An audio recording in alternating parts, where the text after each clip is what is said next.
porque todo el mundo sabe de Fortunata y Jacinta, de aquella lucha de la mujer pobre y rica por Juanito Santa Cruz, por la misma persona.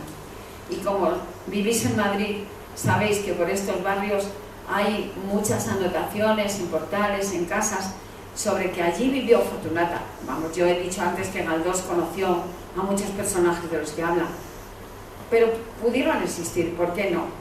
De hecho, como lo situaba con tanto realismo, es el autor realista más importante, pues aquí nació Fortunata, o aquí vivió Jacinta, y pudo ser.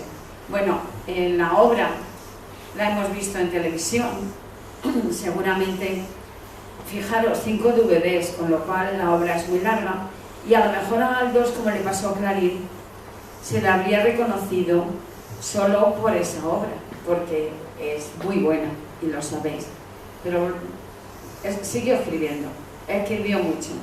Ahí tenéis en la Belén. Mirad, Galdós nació en Gran Canaria, pero no fue mucho a Canarias. Él se quedó en Madrid principalmente.